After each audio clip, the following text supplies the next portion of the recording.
Karasiewicz, CEO and founder of socialchefs.com.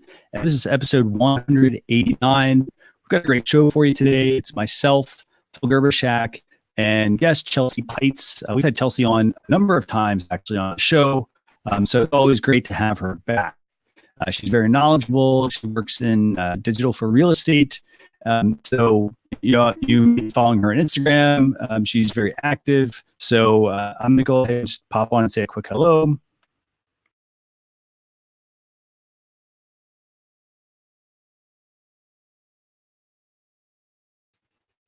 Hey guys, how you doing? We've got a great show for you this week. Thanks a lot for tuning in. Phil, how are you doing this week, actually? Hey, Christian. I'm doing great, buddy. It's great to see you again. It's coming to you live from Wisconsin today instead of from Tampa. I spoke at Midwest DJs Live this week, and it was a fantastic event. Great group of people. Fair enough. We'll have to talk more about that, fill us in on Sure. What the audience was like, what the event was like. Good to see you as well. Hope everything is going great for you. And, it's good to have you back this week. So we had a busy week last week, and we talked a lot about Instagram testing, removing likes from posts, have people focus more on the content and focus on, hey, this post only got 5 likes versus, however many, 200 likes or whatever number you want to put there. But we've got a great guest this week. We got Chelsea Pites on the show. So I'm going to bring on Chelsea. Chelsea, how are you doing? Hey, good morning. Thanks for having me. I'm doing great. Great to have you on again. So we've got quite the spread here. So you guys are back in the States. Let's see. Phil's in Wisconsin. You're in, where are you at now? Arizona, right? Arizona. Mm-hmm. Yeah. So thanks a lot for joining us for this show. We're talking about Instagram, but if people want to ask questions or connect with you, and we'll talk about this obviously at the end. But if they want to connect with you, what's the best place for them to do that? Maybe they would do that now, since while we're getting going. Yeah, I'd love for them to connect with me on Instagram. You can find me by my name. It's right here on the screen. It's chelsea.pites. Send me a direct message. Love to chat with everybody there. So see you on Insta for sure. Awesome. So Phil, where do you want to start this week? I mean, we talked about this earlier. We got a lot of updates from Facebook's FA conference. Got a couple of Instagram updates. But where do you want to start? Well, I'll set up a couple of things here. Yeah, well, I think it's important to start with what Facebook is doing because they've made a ton of changes.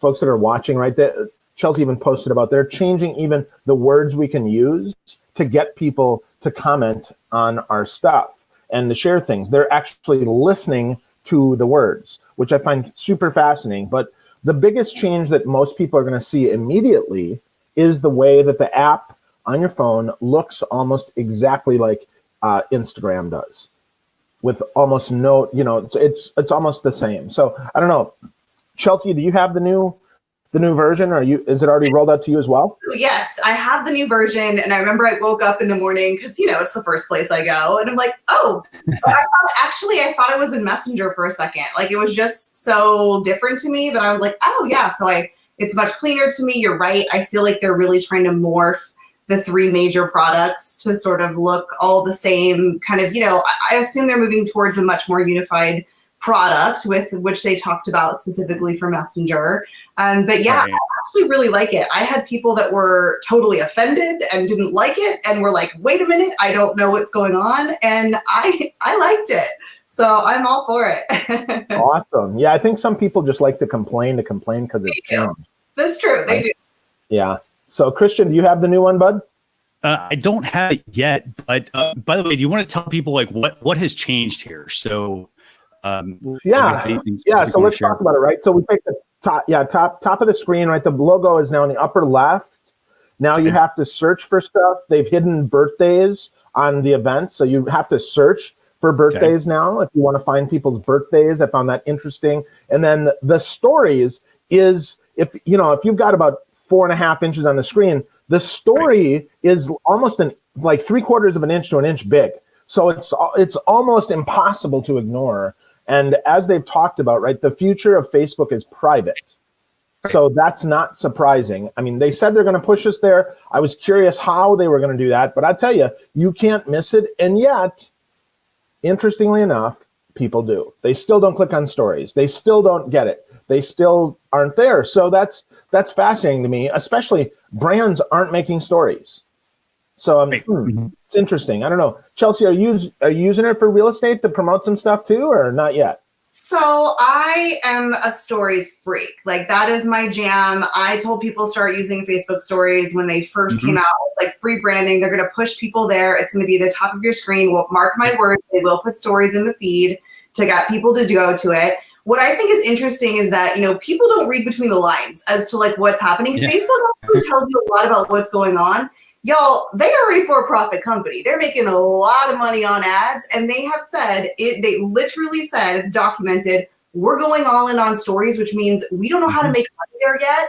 For Facebook to go and move their business plan to a product that they cannot monetize yet, you guys, hello, wake up. Like the future is stories of Facebook. And you're right, people haven't caught on. And I tell people, it is not saturated yet. This is like if somebody said there's this thing called YouTube coming out like 10 years ago, everybody would have jumped on and made a channel. So I'm all about it. I love it. I think the product psychology is there, making people with that call to action with your picture says add story. Yeah, I think it's just a matter of time. I don't think they're going to let this one go. And I'm okay with that. Cool. Christian, what about you, buddy? What do you think about stories? Are you moving more all in on that or what? I love it. I think the key thing is going to be just the design aspect of it. Getting people, for instance, are they all in on mobile, or are they primarily on desktop, or they're using tablets? I think that there's got to be tools that are going to make it easy for people to create that content. I think the hardest part is, for example, if I'm on mobile, like it's easy. I can I can quickly grab something off my camera roll. Maybe there's an app I'm going to use. But I think desktop need a little something if they want people to be able to use that. I like cloud syncing for a lot of things. I don't think it works well for everything. People don't really, they don't subscribe to like, high bandwidth internet, for example. So therefore, maybe it takes a long time to sync things, or they don't really understand the sizing of things. There's a lot more to the design aspect. But I like the idea of pushing people here. I mean, this is a big push, a really big push. And I have right here on the screen, I have the redesign for desktop. So I like the idea of this, that people want stories, that Facebook wants stories. They want groups as well. And I think part that I think is really interesting, Chelsea, you mentioned a minute ago, is just monetizing that.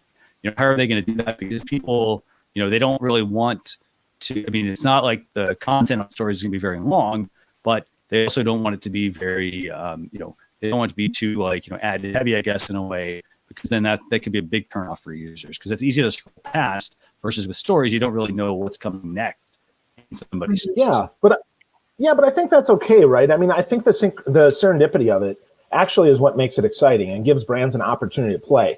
Like if they stand out, serendipity is going to help them a lot, right? Because that surprise and especially if they really try to surprise and delight, the relevancy is there, unlike anything else that we've ever seen on Facebook. But my question that I'm going to be curious about is, it's only 15 seconds. Is 3 seconds does that really show that I'm interested? Or was I picking my nose and I forgot to go skip your story? I mean, that's that, right? Like, what am I doing here? I don't know. With 15 seconds per clip at the max? I don't know. Chelsea, what do you think about that? I think that we're going to see a whole lot of metrics and analytics coming out about DMs. I think that's the way that you have to track it, and rightly so. Because that's where the conversations and the conversions happen. It's all in the DM, which is, why Messenger is going to be huge. That's why stories matter, because it's camera first, message enabled, private environment. There's no metrics, which I know you talked about recently on, Instagram testing that. That's why people like it. They just don't realize that's why they like it. But I agree. I think that, yes, of course, this is the nature of stories, is tapping, tapping, tapping, tapping. I don't think that's going to change. Just like I don't think people are going to not like Instagram posts that don't have like count, because we go like this, double tap, scroll, and we're just doing that thing. So I think it's more that we're going to have to look at different kinds of metrics, which really matter. And for me, that would be direct messaging or link clicks or stuff like that. Right. Yeah. Strong call to actions for sure. Hopefully they lower that limit down for some of these. But I mean, that's the thing. 10,000, you're almost begging people to buy likes to get to 10,000. Exactly. But then it tips. But man, it's really hard. The only person that I've seen that does even a half decent job at getting people up there naturally and organically is Raul Colon. He does a good job of that. But otherwise, like almost nobody. It's very hard on a branded, on a branded Insta account, even a branded Facebook account, right? How do we do that? And now they're removing likes. Man, like what? I'm with you, Chelsea, though. I think those metrics that you talked about, right? Those real calls to action, not just a vanity metric, is really what we're going to see measured. Mm-hmm. So cool. Christian, okay, so nothing else I want to add, but okay, so that's I'm just checking out some things behind the scenes, by the way. So if you're watching on our Facebook page, if you're watching on facebook.com/socialchefs, let us know what you think about this new redesign. If you're checking us out on YouTube as well, let us know if you have any questions about this, if you have this new feature. We'd love to know that. I think overall, I think this is a big update. I mean, this design kind of actually looks like one we saw a few years ago when Facebook said, hey, we're going to roll out an easier design, and it never kind of came to fruition for a lot of people. So I like the clean look. I think they're going to have a dark mode as well, probably for this, basically where like it'll be easier. It might automatically switch based on the time of day when you're viewing things. But I think this is a big update. What do you think, by the way, about the update with this in terms of groups, pushing more group interactions? What do you guys think about that? I don't know. I think it's tough, right? Because they're cutting off the names of the groups. They're not doing a lot of things to make it even easier for group managers to communicate with people. There's no group, like, unless you have a page, you don't have that messenger bot, right? You don't have that ability to message. So I think they're really pushing people to have their pages manage these groups instead of just people if you want to monetize the group. Right. And then they're going to force you to advertise because they killed the reach from us, right? Really, I don't even know how to unsubscribe to updates, but I sure don't. I sure also can't completely subscribe to every update because I don't see them. So it's like, okay. So now I got to pay to do this. And I don't know. It's interesting. Chelsea, what do you think about groups? Yeah, I think that is interesting. I think that, kind of like you mentioned, sometimes when these new really awesome ideas come out, there's a little something in the background that, there might be, and I'm not going to say ulterior motive, but there's other motivations, we know pages have, been an issue with like the downranking content and how do we make sure that people are paying more. We talked about ads in groups at some point. I think they're definitely trying to figure out how they can connect the two, how they can, of course, monetize it. And, they realize people want to be in groups. And I think that them saying just the generic statement of, we're excited about community, we want you to be in groups, that's why we're bringing this. People are like, yeah, that's awesome, let's do it. But I think you have to be wary if you are a group manager, if you are a monetization in your group, if that's where you do your business, let's face it, a lot of people do their business in a Facebook group now, which is amazing.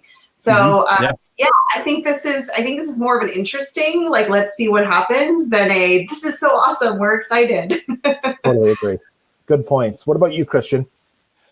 So I think for groups, I love the idea, I love using groups. I think that's stuff, there's definitely a lot of interactions, but I think Chelsea's point, she made a great point earlier about how everything's moving to private messaging to where, like, if you're in groups, for instance, you can split that off into private groups as well, or group chats, I guess. So I think that groups are definitely going to be a good way to go. It's going to be interesting to see, do pages stick around or do they get rid of pages at some point? What do you guys think? Because what's that to Phil? Well, you got to keep pages because here's the thing, right? Christian, you and I, social chefs, right? You can't just be you or me. You have to be able to hand that off to somebody else, right? That's right. But I really think pages end up being, sadly, almost like a group people, as opposed to what it is now, which is really a strong just advertising mechanism.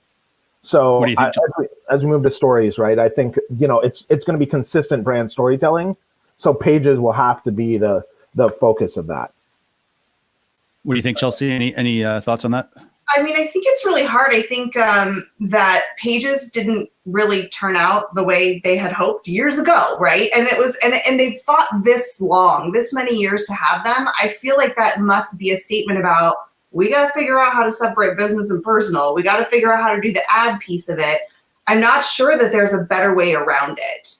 I can't say that I'm super in love with my page, but I mean, like you guys, you do engage with people, you put good content on it.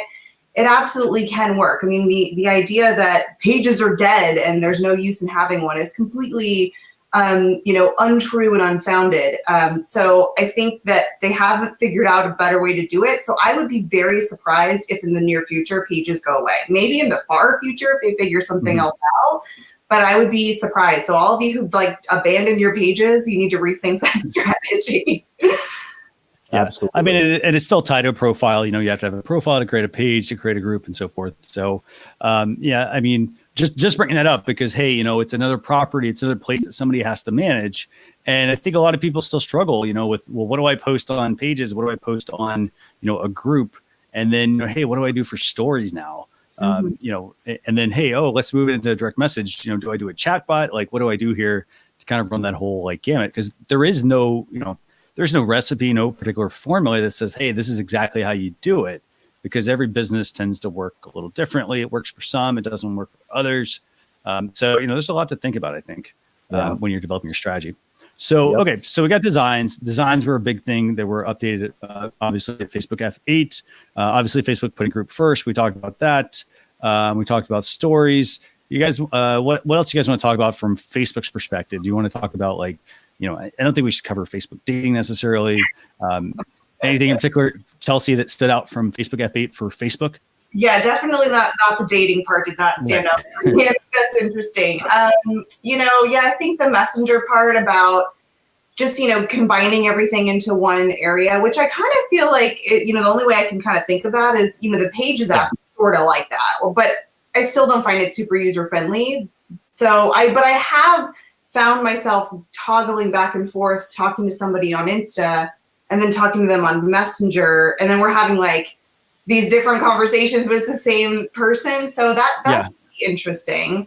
I'm not super excited about the Messenger, video watch party type of, I don't do that anyway, but maybe that's just me. So maybe other people are super excited about it. I think it's obviously a stab to try to get into more of the Snapchat user base that may do more of that. Right. I think those were the main things that stood out for me. I mean, they talked about VR and all of that, but those, I'm not using that in my everyday biz. Right. And I know we talked about this offline. I mean, we talked about virtual reality was another update, obviously, from Facebook, virtual reality and AR. I personally, I don't think that VR and AR are here yet. I mean, I'm glad they're selling Oculus Rift and whatnot, but you've got to, if I'm a business, I'm not using VR and AR to sell products necessarily. Not anywhere close to that. I'm still trying to get my online presence up or trying to get my website, for example, and kind of get that funnel going. So I love that they're tackle voice before we do VR. That's even more attainable, I think, at this point than AR and VR. Yeah, I mean, I'm not creating a virtual world, for example, kind of as we have this screenshot down here. I'm not creating this virtual world, and then, hey, I'm trying to sell products. I'm trying to sell ad space, for instance. Maybe that's, that's obviously way down the road. But yeah, that was definitely an update. What else do you want to talk about from Facebook F8? So obviously VR, AR, we talked about some design. Anything in particular, anything else you want to talk about Facebook? You want to move into Instagram or WhatsApp? Yeah, let's move into Instagram. Let's talk about the changes on Instagram. The fact that they're connecting you even stronger with people, right, with your friends. Again, leading with story. That is the first thing in here. That is, I mean, you got to get on the bus, folks. If you're not doing stories, you got to get there because it's here. It's here. Now, that being said, right, if you're a business and you're like, crap, how do I do this? Just plan out your day. Right, plan out your day, plan out your content, and understand that I think, sadly, the real timeness of social is going to change, right? Because you can't be real time and run your business in social, right? That's just not, unless you hire someone, it makes it really stinking hard to do that. So you have to really plan that out. You got to think about, where am I going? What am I doing? What's the day look like? What's interesting to people? Even more important, why one of the apps we're going to talk about today is a content calendar app for social media planning, because folks need to do this. They need to do this. It's so important. So, so if you want to bring up the Insta, you got it. Cool. Yep, got the Instagram one up. Yeah, and we have quite a few updates from Instagram. So Chelsea, do you want to tell people like what were some of the updates, the big ones from Instagram this week? Yeah, I think related to stories, they are coming out with a new camera mode. It's a new look. Okay. It's, I think some people they probably noticed that there were some favorite buttons and some ones that didn't get any love. And they're like, hey, let's bring those a little forward and help people find them. I know they're trying to differentiate by saying, hey, we're not limiting you to having to start with a photo. You can kind of create just text, or if you want to do a polling sticker. So I think that I'll appreciate that because I'm a huge stories user, and any kind of extra creativity is great in that arena. They've added new stickers, and I know that they've done a great job with the stickers. I've really enjoyed most of what they've added. They've added the polling and the quiz and lots more of what I call the engagement stickers, which do help train those people to sort of engage in a light way with you. And, the donation piece is one of those stickers where you can now raise money for charities that you are following, connected with, supporting, etc. And then I think the shopping was probably the biggest one. I think what people are looking for. I mean, talking about like the influencers who are working on that platform, Instagram's really the main platform that has supported influencers. That's why so many people left Snapchat. So I see that they're really doing a great job to like be able to bring them more opportunities to create money and sell products and all of that. I shop, I look on Instagram. I've actually never purchased anything directly from Instagram. My husband does all the time. I'm always like, what are these boxes coming from? He's like, oh, just scrolling through Instagram. So it'll be a much more seamless experience, which is kind of scary because it's sort of like me and Amazon Prime, where I'm like, it's so easy. I'm not buying anything. I'm just pushing a button. So do we need to have him on? Like, bring him on and have him tell us how easy it is? About his Instagram addiction, yeah, it is a shopping addiction of like new shoes that are coming all the time. So I've got pulled up right now. This is the create mode, the new camera basically for Instagram stories. I love this idea of making it easier for people to not have to focus on, do I have to come up with visual's great, but do I have to come up with a photo or a video? Love that they're making it easy for people to quickly access these tools, add in certain stickers and whatnot. Like, I think it's great. I think it's a very, very, very good update from them from that perspective. Now, the shopping piece, I don't shop from Instagram. How about you, Phil? Do you shop from Instagram at all? Totally do. Absolutely. So I get, let's see, I bought shoes. I bought shoelaces. I've got some crazy shirts. I got my favorite one is a Top Gun shirt that says Maverick and Goose 2020, bringing back that love and feeling. I love that shirt. So that makes me totally happy. Yeah. So I absolutely buy off Instagram, which is fascinating because I never do off of Facebook, but I totally do off of Instagram. And it's funny because I get retargeted in the same way. I get the same ad and I never buy it on the even though it's way easier on the desktop or way easier from Facebook. I almost always buy an instant. What's terrible is the browser, like the browser experience, it makes you single task, which is basically one of the things that, like a landing page, right? It is buy or die. You're going to buy this stuff or you're not going to, or you're just going to go away. What I'd like to be able to see is the ability to save an ad. Yeah, like a wish list or something. Yeah.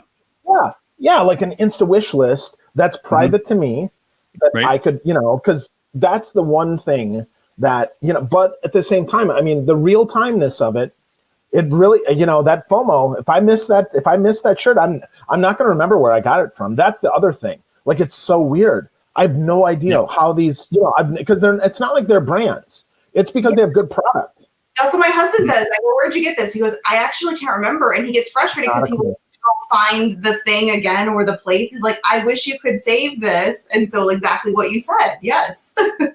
So that gets me to what I think is actually like, let's talk from a business perspective here. So a real easy win for a business would be to include, printed material, for example, or some sort of card or whatnot, about the product, for example, in their packaging, in their box that they send somebody.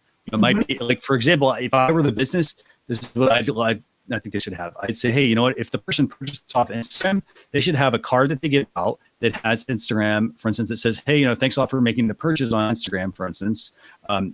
here's a quick URL if you want to get back to our account, or here's here's our website URL, or wherever you want to drive them. But I think that would be actually a really good thing to encourage businesses to include in their packaging. And also, I think what they also should do is, to encourage, like if they have a hashtag that they run for their business, encourage people to, take a picture with the item and tag the business, include the hashtag as well. So this is going to encourage, some social proof for your business, but also help drive sales, because people are going to see other people using it, and wonder, well, hey, what company did that come from? And they're going to have the links and whatnot there. So I think those are some easy wins for a business to tap into shopping on Instagram. Yeah. Well, and some do, but I think even better if we go one more step, and that is in the checkout process, ask people for their Instagram handle and then follow them. Yeah, that's a great idea. Right? Because that's what I really want. Because I don't remember who I bought this from, but I tell you what, they follow me because I put it in checkout, then send me a note that says, hey, dude, can't wait. Your stuff's coming in 7 days, 10 days, 2 days, whatever. And then when it gets there, then that follow-up reminder, because a lot of people have their messages open. Hey, congratulations. It looks like it arrived today. What do you think about it? If you want to take a picture, here's a quick way to do it. Because while I like old school, I really like just keep me on Instagram. Like keep me there, right? Re-engage me. Hey, and now we're so excited. And then regram it yourself, post that to your story, how excited that I am to get my new shirt or whatever. And now, right now, I feel appreciated. Now I'm surprised and delighted, as opposed to, crap, where did that come from? Yeah. Yep. Very, very easy wins. I mean, you can use some of the tools we talked about. Like we've talked about, like Phil, we've talked about pretty links, for example, quite a few times. And that is a perfect tool, for instance, to also include on anything that you're sending somebody. I mean, it's basically a tool to make it easier for people to quickly access a full URL, a product, whatever you want to send them to. But, just by having a simple URL. For example, our show, you want to get the blog post recap, you can go to socialchefs.com/SC189. And that's going to redirect you to the, full blog post. So I don't have to give you a complicated URL. Awesome. So Yep. And if you want email, right? If you want to get our daily email, you go to socialchefs.com/daily. You'll get the recap. You get all the good stuff. And then every day you get another new tip. That's at socialchefs.com/daily. And we'll also make sure that you know how to connect with Chelsea. You'll be able to connect with me, connect with Christian. And if you have questions, you can use email, because as Facebook has said, the future is private. So ask those questions if you're shy about posting on our wall. So that was one update, obviously, from Instagram. What else do we have from Instagram? We have the new camera. We've got the shopping piece. What else? Well, and we mentioned the stickers too, right? That's pretty crazy. So if you haven't looked at the stickers yet on Instagram, remember, you can always save the picture down after you add the stickers. You can always reuse it. That's the thing that a lot of people, I think, miss on, is they make this and then where did it go? Or they take a screen grab and now it's ultra low resolution. And then because remember, people are moving from mobile to the desktop and back and forth, right? So we save them, keep them there, use the stickers, make it fun, and then save stuff. I don't know, Chelsea, what's your favorite sticker? So I don't use a ton of stickers. I use a lot of the, I don't use the poll because, again, we talked about this a little bit earlier. I like DMs, and I don't care if I get less DMs. I want more conversations. So I do ask questions a lot, and I do make people DM me. So I know that I'm reducing that engagement by doing so, but I want those conversations. I do enjoy, I tried the quiz one, which was kind of funny. I think if done the right way, and then it's not too much. I love the gifts. Like, who doesn't love the gift stickers? Like, they are life, everything. So I'm excited about that. I do love the question for live Q&A. I thought that was amazing. I thought it was so fun. I got a lot of people to join my live because they did ask a question and they wanted to see me answer it. So I would say using the question sticker for the lives is amazing. Awesome. Christian, you got a favorite sticker? Not in particular, actually. It really depends on what I'm doing. I mean, I really like the quiz stickers. We talked about them last week. I'm a big fan of the quiz stickers, but that's just because you can ask questions and use that to gather feedback to help grow your business. To me, that's really important. So cool. Awesome. So we've got.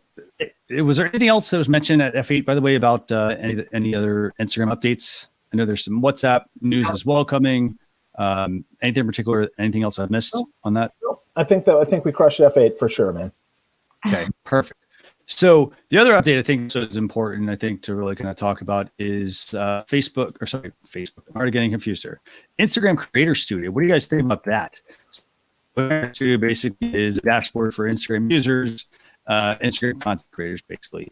What do you think about the idea of Instagram Creator Studio? Chelsea, I'll let you take the first shot because you're the creator here.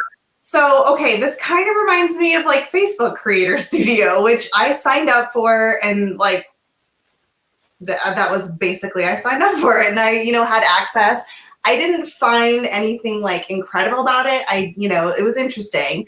I think this is really more for the influencer who really needs to get a lot of analytics, and really, I understand why. I mean, if this is an influencer platform where people are making business decisions on hiring people and having information, you need to have those analytics.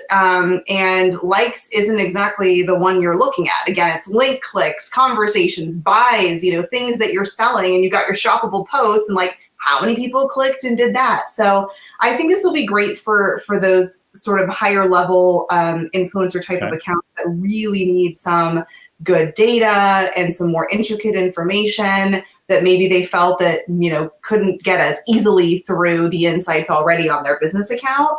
I have no idea what the criteria is to get access to it. I'm not sure that they actually said that. So it will remain to be seen what happens with those accounts, I guess. Yeah. I don't think the Creator Studio is so it's available to some people. You'll see it. People are, for instance, are seeing it in the mobile app. People are seeing it, for instance, through desktop. So I don't think there's a specific way that people are getting access to it.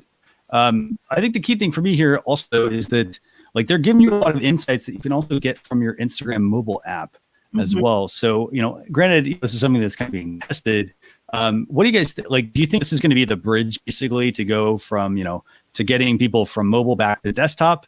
What do you guys think there? Like, to me, that's what it seems like. But no, I think what it is, again, it's for brands and influencers and people that have to share this, right? So to prove that they're really an influencer and not someone who bought 10,000 likes, 10,000 followers. I really think that's what this is. That I would guess, first they make it available and then they allow you then to add like business manager, right? That you're going to add businesses that can do that so other people can advertise, so you can have more collaboration. I think that's what it is. I don't think they're trying to bridge Insta at all to the desktop. I think if anything, they're trying to make the desktop look more like the mobile experience. I mean, that's really the push. I mean, if you look, because most of us, we just look in the middle of the page. I mean, almost every page now is middle of the page. The sidebars, if you advertise on them or you have links, I mean, nobody clicks them.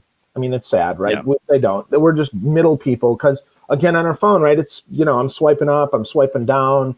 That's how this works. So I don't think that's a bridge, but I do think advertising is the big get here. As I hand this off, right, Chelsea's an influencer. I want to hire her. Well, Chelsea, how many, what's your real reach? What's your real call to action, right? Do people actually click? You have beautiful pictures, but does anybody actually click those? Right? Does that matter? Or are you just putting out pretty pictures, right? So I think this is really important. Yeah, I would personally, I'd love to see a feature where, an influencer, for instance, had to go to like a certain screen, for instance, and to actually be able to give a business their true numbers, instead of trying to fake the account, for instance, that they have. Hey, I got a lot of followers. Like, hey, I photoshopped this image. Somehow have some sort of like a handshake tool or something where they could get this true information back to a business so that the business can actually, because here's the thing, I see a lot of businesses, they fall into the influencer trap. They bring on somebody as an influencer. They're not really an influencer, but hey, their numbers look great, but they don't really know that. And I'd love to see something like that, to see, to help them move the needle, because it's not just like a lot of people, they just think, hey, I'll throw money at something. And it's not necessarily going to it's not really going to help you win more business in a lot of cases. You're going to, grab more people. You're going to seem like you're going to have some people, but really nothing. I don't really see a lot happening a lot of times. What do you think, Chelsea? Yeah, I mean, I agree with what you guys said. I don't think it's trying to like bring people back, to the desktop. I think that there's a lot of third-party tools right now that people are having to rely on, or companies or agencies to figure that out. And I mean, I'm sure that any platform would love to just have themselves and not have people have to rely on the extras to plug in and to pull out the data. Maybe it's something having to do, with Instagram, and they're really just watching that API right now and know that so many, if you have the API, there's other little ways you can get around it, which is why we're in the trouble we're in now with like the bots and the auto follows. So perhaps it's also a way to try to kind of corral that and keep it more manageable, I suppose. Yeah, I think that's a really good point, Chelsea. I think that's super good point. That third-party software is tough. Third-party software often confuses people because they don't have access. It's expensive. They don't know how to use it. I mean, one report, while it might look the same as another, might have completely different data. I mean, there's no standardization of any reporting, and I think this helps. I hope it does anyway. Yeah. Yeah. Cool. So do we have any other topics to talk about, or we're going to move to tool time? What do you guys think? Let's move to tool time. What do you think, Chelsea? Okay. Let's do it. Woohoo, tool time. So, hey, everyone. So we got 2 cool tools we're going to talk about today. Tools that can help you with your business. As always, these tools we play with, we check out, but we encourage you to check them out and play with them. And just know the goal here is just to bring you a tool that may or may not do something that you need. If you don't need it, skip it. But if you want to play with it, check it out. Check out the tools in tool time. So, Christian, which one you want to start with, buddy? So let's start with Content Cal. So we talked about this earlier. This is basically it's a social media scheduling tool. It's also a planning tool, a full-on dashboard. Instead of having to go and manage multiple channels and go through all the different platforms to bring in your metrics, you can bring all of it into one place with Content Cal. Awesome. So Chelsea, have you used this, or do you use a content calendar for your work, or for what? I haven't used this particular one, but I thought it was really interesting as I'm looking at it because, I've been using, Trello for years, which certainly doesn't have all the bells and whistles of this. So I think any kind of organization or company or brand that is really putting out content really does need to schedule it. I mean, I talk to the individual person, the small business owner, entrepreneur. I'm like, literally just write it out somewhere, put it on a piece of paper if you need to, but you have to really plan the stuff. And so I think for a large scale content campaign, this sounds really, really interesting to be able to organize it. And especially if you have a team that can kind of just visually see where everything is playing out and be able to kind of get the whole story throughout the weeks and the months and kind of tie it all together. So I think it's really interesting. Yeah, and it's also got a nice, in addition to like scheduling, it's got an approval process also built in as well. So it can also auto-publish based on certain criteria. It's got reporting. It's used by quite a number of companies as well. We've got BMW, University of Oxford, Honda, along with a couple of other ones. I mean, very useful tool, I think. Personally, I think every company, it doesn't matter if you're a solopreneur or a medium or large business, you should be using a scheduling tool. Don't drive yourself nuts trying to keep spreadsheets up, and whatnot. Like maybe use the spreadsheet to like keep track of all the stuff you post, but use the content calendar. It can make your life a lot easier. As far as pricing, by the way, for this tool, you do have quite a few options. You have the free version, you have a pro version, which is $12 a month. And also there's an autopilot version, which I found pretty interesting. It's about $400 a month, and it lets you basically have them do all the content creation for you. To me, that's pretty fascinating. What do you guys think about this tool? Christian, I saw that autopilot mode. I got to tell you, for $400 a month, I don't know how often that posts, but that's super interesting because that's not that expensive. If you get all that reporting and you get that, I would expect that if they're really good and they're really creative, and I have not seen an account, just to be clear, not seen an account that they've managed, but I'd love to see an account that they manage and see, because for $400, if I make $1,000 in sales a month, $400 a month for something I don't even have to think about is fantastic, right? I mean, that would be really, really cool. Now, do I have that for me? No, I don't have that for me. I don't, but if I set up, let's say a Shopify t-shirt store, I could totally see how, I would basically, I might send in, here's all my designs, go nuts, like promote the crap out of them, right?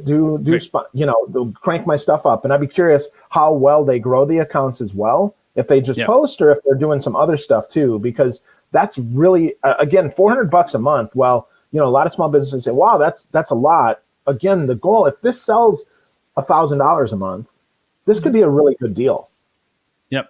Absolutely. 100% agree with that. I mean, and you make a really good point there. If it's, if I'm over there trying to sell a physical product, for example, if it's like you said, t-shirts with different designs, I don't necessarily care what is necessarily being promoted. Obviously, maybe I do care a little bit if they promote the wrong, like seasonal item, for instance. Sure. They're promoting like Christmas and, January, February, or something like that. But I think overall, I'm thinking Christmas in July, that might work. But I think that if it helps me sell more products, like I, as a business, shouldn't care about that necessarily.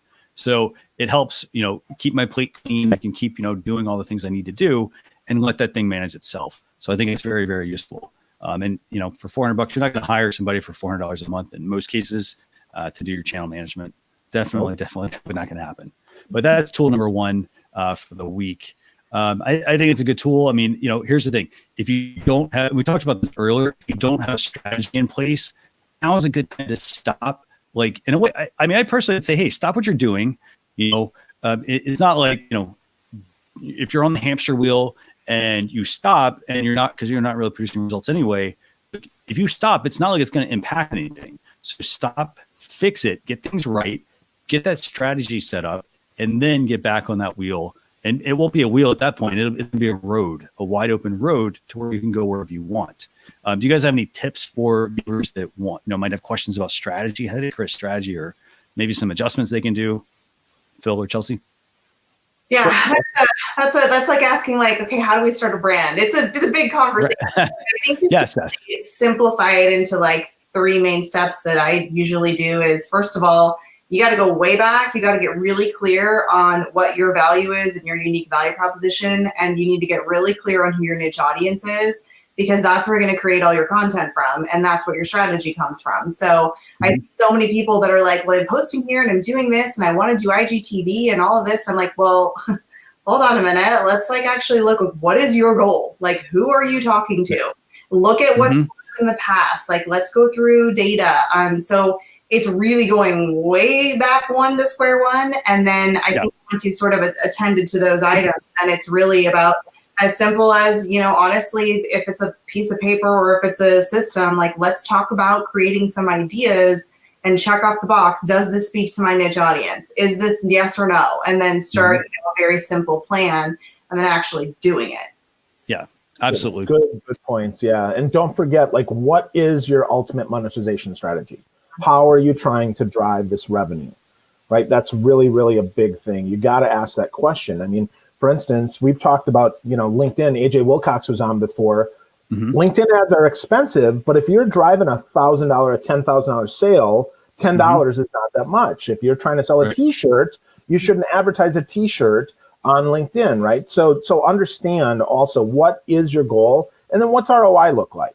Right? What does it really look like? How many do you have to sell to break even? $400 a month. Again, if I'm selling T-shirts and I make $2 a T-shirt, I have to sell 201 T-shirts in order to make a profit. Is that even reasonable? Is that possible? Can I sell, can I get 10 T-shirts a day out the door? Do I have the fulfillment there? Right? How does this work? Right? Is there a drop ship? What else am I trying to do? Right? And I can't just push, buy, because nobody's going to do that. So unless all you do is advertise, and then Chelsea's husband and I will buy all your shit. That's just how it's going to work. So, yeah. So that's tool number one. And then tool number two, and I think, Phil, you alluded to this one earlier, and this is Squadcast. This is a very, very fascinating tool. It kind of reminds me in a way of a live streaming platform, except it's for audio. But basically what Squadcast is, it's basically a way for you to remotely interview people for a podcast through basically the web. No extensions, no browser add-ons or plugins or anything to install. So what do you guys think about this one? Chelsea, have you used this before? Have you been on a show with this? I haven't used this one. So I do podcast. I've used Ringer, and I think maybe Zencaster was the other one I used. But it does sort of remind me of that. But I think that we're going to see so many more tools that are going to make podcasting easier. I'm just using the same one I've always used because they didn't have this before. So I think the easier you can make it, I like that you said, there's nothing to download, no plugins. I mean, it's like, when you were using Skype, it was like, well, if you don't have an account, you have to make an account and you have to send your info. And so it became a little cumbersome. So I think as long as it amplifies the sound level and quality, then great. It's got to be easy, but also have really good sound quality to have for the podcast. But this is interesting. Yeah, I was excited to see this one. I was just on a show last week, actually, that I got interviewed. The episode hasn't dropped yet. Terry Pappy's Simplify and Multiply show, and she uses Squadcast, and I was like, wow, this is really simple, and I really like that. And so I can totally see how a tool like this is super useful because, I've interviewed people that they can't download a browser plugin. They can't use Zoom. They can't do any of that stuff. So this makes it dead simple. And I've listened to some of Terry's shows. I mean, she first of all, the show is really good. If you haven't subscribed to Simplify and Multiply, you should check it out. But in addition to it being good, the quality is good. Like, it's like she's sitting next to me, which I really dig. So it's pretty cool. Very cool. Yeah. Yeah. I mean, and basically, you have a dashboard that people log into. Phil, I don't know if you want to kind of explain to people how this kind of works. Yeah. So basically you log in, you send a link out, and then you just show up. Very simple. It's really simple. I mean, it's not fancy. Now, of course, you can do more than that, right? But it's really slick. I mean, I like simple. I really like simple, and this is simple. I mean, I use Zoom for all mine, but I can totally, because I like video, because I like to broadcast my Facebook Live right away, and then I'll cut it down, and then I've got an audio podcast because I like multimedia, right? I want to create once and reuse and distribute many. So, but this is dead simple. You can plug this in. I mean, if you're not a nerd like me, you can totally use this. Super simple, and podcast for $20 a month. I really dig it. Yeah, I mean, like you mentioned, it's as simple as, for instance, if you want to do a live video, it's plugging in a webcam and an external microphone to ensure you get the best quality video and audio. In this case, it's audio. You plug in a high quality microphone into your laptop, for instance, your mobile device, and you just go into this and do the recording. So I think it's super, super, super handy. And as you mentioned, what is it, like $20 a month? Yep, $20 a month, $200 a year. 14-day trial, for instance, as well. So if you're thinking, hey, I want to start a podcast, Chelsea, like when you got started with podcasting, like what all did, there's a fair amount involved, right? I mean, you need to get a microphone. You need to get some podcast hosting because you can't just like upload the file, for instance. So I'm not sure. I mean, you're probably easily you're definitely spending well over the $200 a year for that, for instance, for a good mic and hosting.